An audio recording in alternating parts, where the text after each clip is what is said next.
مطلب کسی نے رستے سے کانٹا ہٹایا تو کیا حکم ہے کہ دایاں فرشتہ لکھ رہا ہے اس نے نیکی کی ہے، لیکن بایاں فرشتہ خاموش بیٹھا ہے، اس کا کوئی کام نہیں ہے۔ لیکن خدا نہ کرے اللہ تعالیٰ مجھے اور آپ کو گناہوں سے بچائے، اگر کوئی کسی کی غیبت کر رہا ہے، اگر کوئی چوری کر رہا ہے، اگر کوئی شراب پی رہا ہے، اگر کوئی زانی ہے، تو جناب والا وہ جس وقت گناہ کے اندر ملوث ہوا تو لکھا ہے جناب والا اسے 1 سال تک ٹائم دیا جاتا ہے، کچھ گھڑیاں دی جاتی ہیں کہ آپ تیرے لیے موقع ہے معافی مانگ لے، لیکن اگر نہ مانگے تو یہ بایاں فرشتہ لکھنا شروع کر دیتا ہے اس نے یہ گناہ کیا۔ علماء فرماتے ہیں ایک کام ایسا ہے جو کرنے سے یہ بھی حرکت میں آ جاتا ہے، یہ بھی حرکت میں آ جاتا ہے، دونوں حرکت کے اندر ہوتے ہیں۔ علماء نے لکھا ہے وہ کام کون سا ہے؟ وہ کہتے ہیں جب کوئی بندہ مومن مصطفیٰ کریم صلی اللہ علیہ وسلم کی پاک بارگاہ میں ہدیہ عقیدت پیش کرنا شروع کرتا ہے، یہ نیکیاں لکھتا ہے، یہ گناہوں کو مٹانا شروع کرتا ہے۔ یہ کرم نہیں توڑ کیا ہے، یہ فضل نہیں توڑ کیا ہے۔ ہم حضور کا ذکر کریں، کریم آقا علیہ الصلوۃ والسلام پہ درود و سلام پڑھیں، حضور کا نام جپیں، تو ایک نہیں دونوں فرشتے کام کر رہے ہوتے ہیں۔ اور حضرت کتنی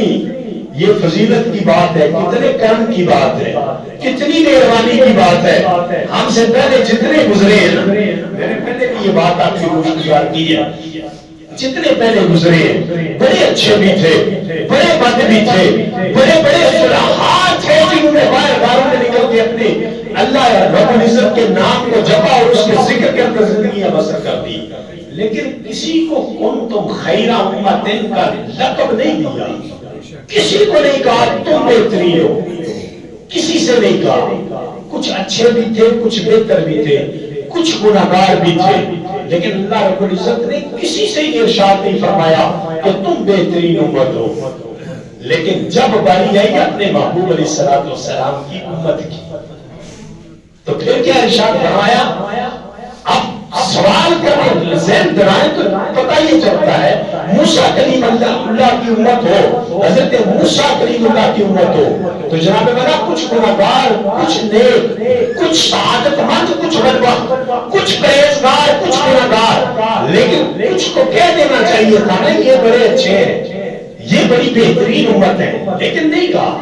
حضرت ابراہیم علیہ السلام کی امت کو اتنی زیادہ جناب والا زندگی بسر کر چکے ہوں اور زندگی کے اندر کئی سالتیں ایسی آئی ہوں کہ رب کائنات ان سے راضی ہو گیا ہو، لیکن یہ نہیں فرمایا تم بہترین ہو۔ یا اللہ پہلے تھے بھی اچھے، عمریں بھی زیادہ تھی، گناہ بھی کم کرتے تھے، تیرے حبیب کی تیرے جو نبی تھے ان کے دور میں ظاہری دور میں ان کے ساتھ بھی رہے، لیکن تو نے کنتم خیر امۃ نہیں کہا۔ محبوب ہمیں کیوں؟ رب کائنات ارشاد فرماتے ہیں کہ تم پہلے نبیوں کو دیکھتے ہو، ان کی امتوں کو دیکھتے ہو، تم ان امتوں کو دیکھتے ہو کہ زندگیاں زیادہ تھیں، نیک عمل زیادہ کر گئے، اس لیے انہیں خیر امۃ کا لقب ملنا چاہیے تھا، یہ ان کے لیے ہونا چاہیے تھا کہ اللہ فرماتا تم بہترین امت ہو۔ لیکن رب کائنات نے فرمایا نہیں، میرے محبوب علیہ الصلوۃ والسلام کے غلاموں عمریں ان کی زیادہ،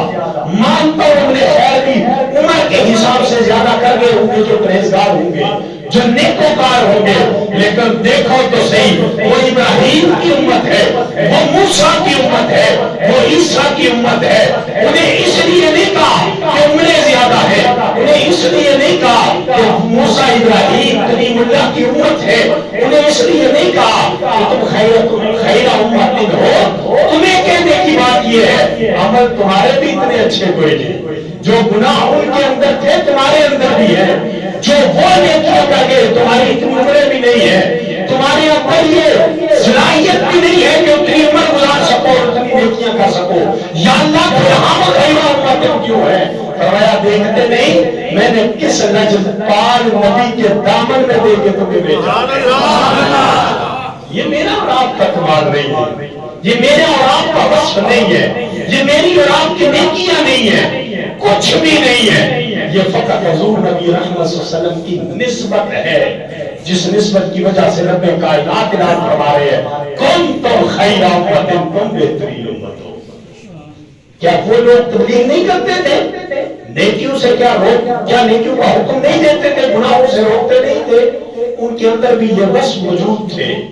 وہ بھی جو پرہیزگار تھے وہ نیک روکنے والے تھے، لیکن رب کائنات نے یہ ایوارڈ، یہ مالک کائنات نے ہمیں عطا فرمایا، مالک کائنات نے حضور کی نسبت کی وجہ سے ہمیں دیا۔ دیکھیں نا آج جیسے جیسے مصطفیٰ کریم صلی اللہ علیہ وسلم کی ظاہری حیات مبارکہ سے ہم دور ہوتے جا رہے ہیں، یہ سعادتیں، یہ برکات، یہ محبتیں ہم سے چلتی چلی جا رہی ہیں۔ آپ اگر نہیں ہوا کر سکتے تو دیکھیں، آپ یہ بتائیں کہ 1965 کے اندر کیا زیادہ مسلمان تھے؟ اس وقت مسلمانوں کی تعداد زیادہ تھی یا اب مسلمانوں کی تعداد زیادہ ہے؟ یقیناً اب زیادہ ہے، اب مسلمانوں کی تعداد بڑھ گئی ہے، وہ اس سے بھی پیچھے چلے۔ لوگ کہتے ہیں کہ پیچھے نہ جائے، پیچھے دور جاہلیت اور پتہ نہیں کیا کہتے پھرتے ہیں، لیکن ہم کہتے ہیں ہم جو پیچھے جائیں ہمارا ماضی تابناک ہوتا چلا جاتا ہے۔ ہم جیسے جیسے پیچھے حضور کے ظاہری زمانہ مبارک کے قریب چلے جا رہے ہیں، تب سے ہمارا جناب والا یہ جو مراد ہے، ہمارا جو جناب والا رب کائنات نے ہمیں یہ جو وصف عطا فرمایا، ہمیں ان میں خوبیاں زیادہ نظر آتی ہیں۔ اب دیکھیں 313 زیادہ تھے یا اب زیادہ ہے؟ 1965 میں زیادہ تھے یا اب زیادہ ہے؟ لیکن اب زیادہ ہونے کے باوجود میں اکثر کہا کرتا ہوں ہم ذلیل و رسوا ہے کہ نہیں ہے؟ اس کی وجہ کیا ہے؟ یہ محبت مصطفیٰ جو کریم آقا علیہ الصلوۃ والسلام کے اوپر وثوق تھا ان صاحب کا، وہ آج کم ہے، 1965 میں زیادہ تھا۔ 1965 میں کم تھا جب 313 مقابلے کے اندر گئے تھے حضور نبی رحمت صلی اللہ علیہ وسلم کے حکم کے ساتھ سفارا ہوئے تھے، تب جناب والا یہ اس وقت زیادہ تھا یہ ایمان۔ اور جیسے جیسے حضور نبی رحمت صلی اللہ علیہ وسلم کے بارے میں ہمارا ایمان کمزور ہوتا چلا گیا اور جانے ایمان کمزور ہوتا چلا گیا، تب سے ہم کمزور ہوتے چلے گئے اور کفار ہمارے اوپر غلبہ پاتے۔ دیکھیں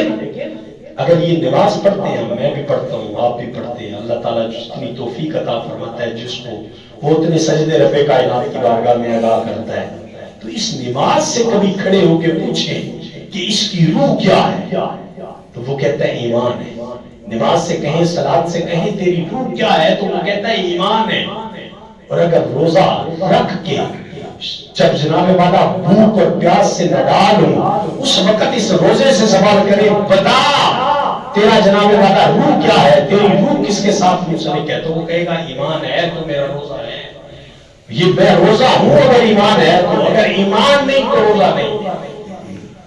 زکوٰۃ لوگ جناب والا اپنے خون پسینے کی کمائی میں سے نکال کے غرباء اور مساکین کو دے رہے ہوتے ہیں، اس سے پوچھے جناب والا زکوٰۃ سے تیری روح کیا ہے، تو وہ کہتی ہے ایمان میری روح ہے۔ حج سے پوچھے، لوگ اپنا اتنا قیمتی وقت نکال کے، اتنا پیسہ خرچ کر کے کعبۃ اللہ کے گرد طواف کر رہے ہوتے ہیں، اے حج بتا تجھے اتنی شہادت حاصل ہے، بتا تیری روح کیا ہے، تو وہ بھی کہتا ہے میری روح ایمان ہے۔ اور ایمان سے پوچھے تیری روح کیا ہے، تو وہ کہتا ہے محبت مصطفیٰ میری۔ اگر محبت مصطفیٰ ہی نہیں ہے، اگر محبت مصطفیٰ ہی نہیں ہے، تو پھر احباب ذوالفقار کہاں کے روزے، کہاں کی نمازیں، کہاں کے حج اور کہاں کی زکاتیں، کچھ بھی کام آنے والا نہیں ہے۔ کیوں؟ جو جان ہے ایمان کی وہی اس کے اندر نہیں ہے۔ مصطفیٰ کریم صلی اللہ علیہ وسلم کی حدیث مبارکہ مسلم شریف کے اندر ہے، مصطفیٰ کریم صلی اللہ علیہ وآلہ وسلم نے ارشاد فرمایا کل بروز قیامت کچھ لوگ یہ نعرہ لگاتے آئیں گے میرے اعمال، میرے اعمال، میرے اعمال، رب کائنات کی بارگاہ سے جواب آئے گا تیرے اعمال جلا کے غارت کر دیے گئے، تیرے اعمال جلا دیے گئے ہیں۔ تجھے خیال تھا ہم بڑا جناب والا خرچ کر کے آئے ہیں، تجھے خیال تھا ہم نمازیں پڑھ کے آئے ہیں، تجھے خیال تھا ہم زکات اور خیرات جناب والا دے کے آئے ہیں، تجھے خیال تھا ہم حاجی ہیں، لیکن سن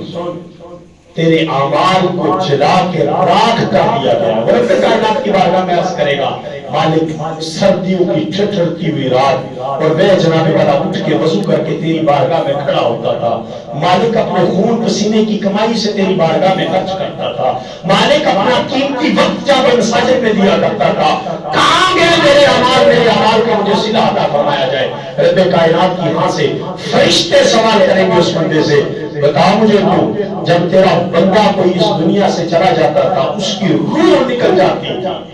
تو بتا اس کے ساتھ کیا کرتا تھا کافر ہوگا تو جواب دے گا ہم جناب والا اس کو جلا دیا کرتے تھے اور اگر مسلم ہوگا